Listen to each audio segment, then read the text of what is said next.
Oi, tudo bem? Uma pesquisa realizada em 16 países, inclusive no Brasil, apontou que 1 em cada 6 crianças e adolescentes tem algum tipo de distúrbio alimentar. Dando sequência à nossa série, hoje nós vamos falar sobre os transtornos alimentares na infância.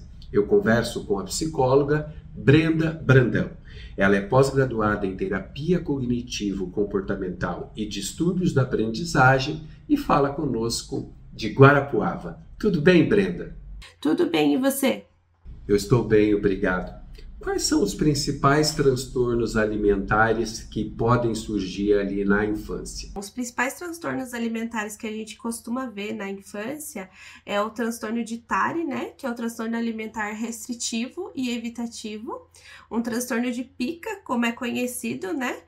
O transtorno de ruminação, anorexia nervosa infantil, bulimia nervosa infantil e a compulsão alimentar, que costuma ser o mais presente na clínica hoje em dia. E quais as diferenças básicas entre esses tipos que você citou? Primeiro transtorno ali, que é o restritivo, é conhecido como a seletividade alimentar. Ele é um pouquinho diferente porque ele costuma acontecer mais firmemente, né? Então você costuma já notar deficiência nutricional na criança, para além daquela vontade de ou não de comer ou só um alimento específico, ou de não aceitar a introdução de outros alimentos, né? Ele costuma aparecer com deficiência nutricional, perda de peso, então você já começa a notar nessa criança algumas coisas com relação a isso. Aí o transtorno de pica, que é um transtorno bem presente na infância também, é aquela ingestão de alimentos de materiais que não são alimentos, né? Então terra, papel, giz. E ele realmente é mais comum em crianças bem pequenas, antes dos 3 anos de idade. Transtorno de ruminação é aquela criança que acaba pegando por hábito, ela regurgita o alimento e ela não gosta, né? Então, às vezes, ela mastiga novamente ou ela engole e volta e fica naquela questão. Aí, os mais conhecidos, né? A anorexia e a bulimia e a compulsão alimentar, que é o exagero na alimentação mesmo. E existe uma prevalência maior entre meninos e meninas? Existe sim. Então, como alguns transtornos, como os 3 primeiros que eu citei, ali o de TARI, o transtorno de pica e esse transtorno de ruminação, geralmente eles são transtornos que vêm com comorbidades, né?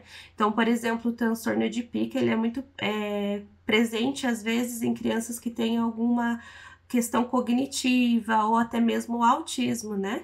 Então, ele acaba como consequência, ele é mais presente entre os meninos, que já é um índice também dessas outras questões, desses outros transtornos. Já a anorexia, a bulimia e a anorexia e a bulimia, ela é mais presente nas meninas, né? Até porque já na segunda infância, às vezes ele aparece muito ligado a questões de imagens. A compulsão alimentar, ela é mais ou menos equilibrada entre meninos e meninas. A gente não tem uma prevalência entre os grupos. Quais os sinais que a criança emite de que ela está com algum transtorno? A gente vai observar geralmente 3 aspectos, né? A mudança no comportamento alimentar, os sinais físicos e as alterações emocionais e comportamentais, né?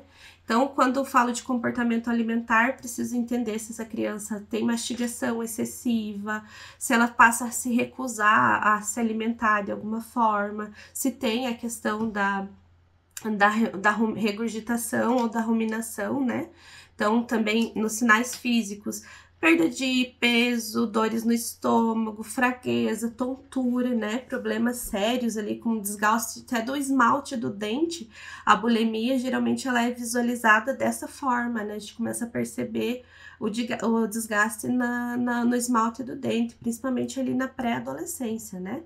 Então, e a questão, né, emocional, irritabilidade, medo intenso, ansiedade, a tentativa de esconder a comida ou até mesmo de acumular ela em alguns lugares da casa, que não a cozinha, quando a gente fala de transtorno de compulsão alimentar, por exemplo. Então, é sempre ficar atento a essas mudanças, né, de aspectos nesses três quesitos.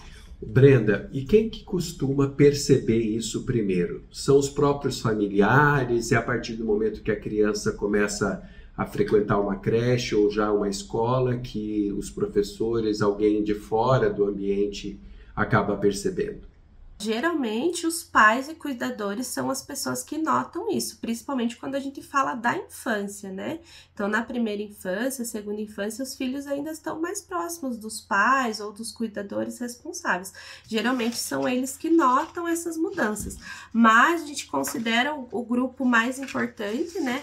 Os irmãos, né? Professores e funcionários da escola, profissionais da saúde em geral. Se essa criança faz um acompanhamento com o pediatra, por exemplo, ele pode vir a notar essa perda de peso e às vezes associar um transtorno alimentar e notificar a família.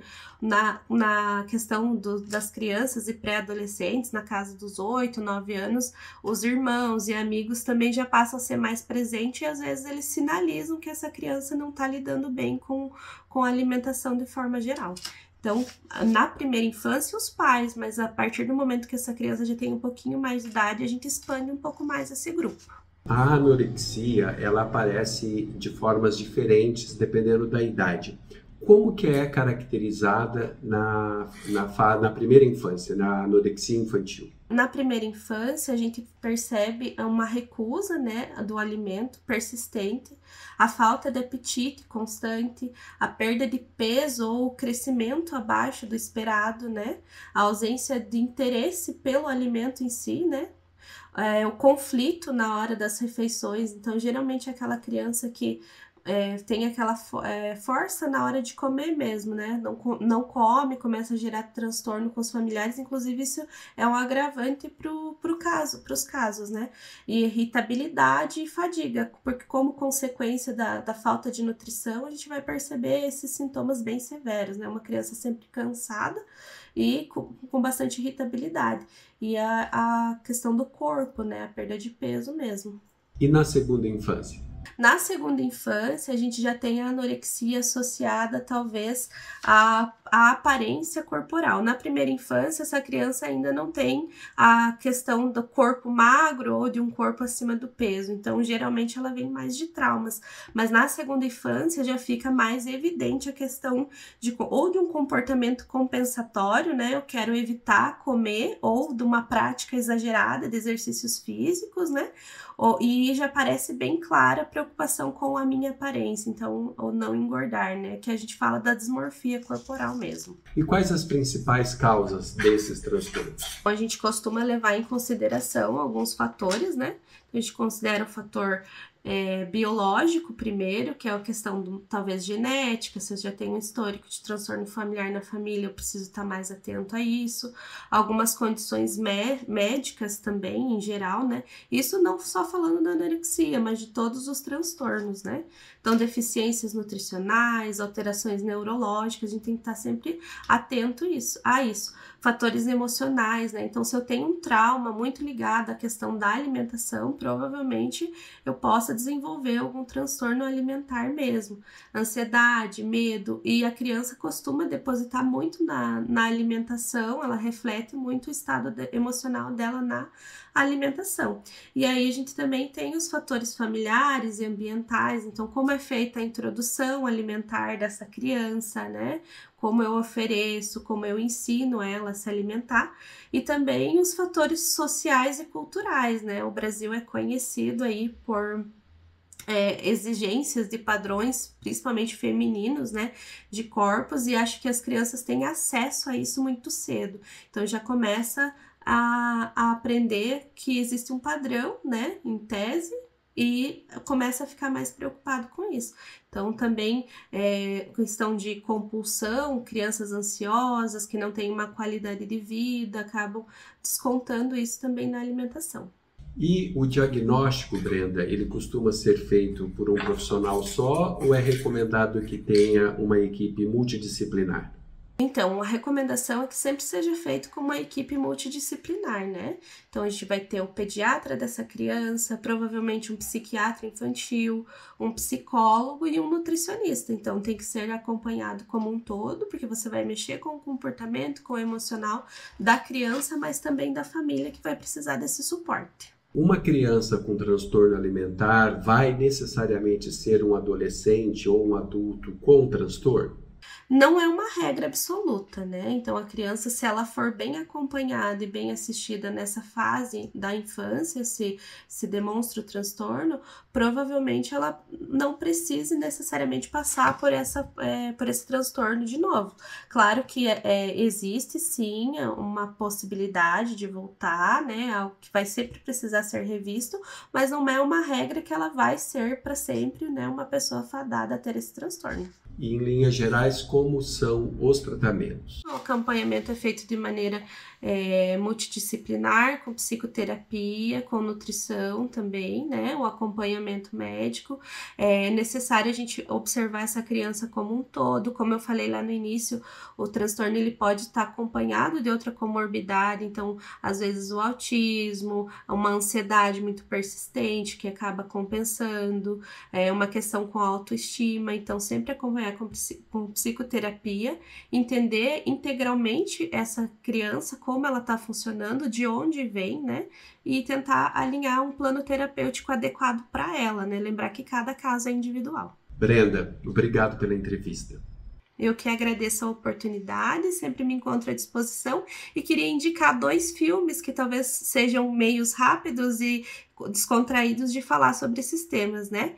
O nome é o Pequena Miss Sunshine, que fala um pouquinho sobre a questão de estética corporal, e também O Mínimo para Viver, que trata de anorexia e bulimia. Muito obrigado pelas dicas, Brenda. E nos próximos vídeos nós vamos falar dos transtornos alimentares específicos da adolescência, distúrbios do sono e outros temas ligados à saúde mental infanto-juvenil. Obrigado pela atenção. Tchau!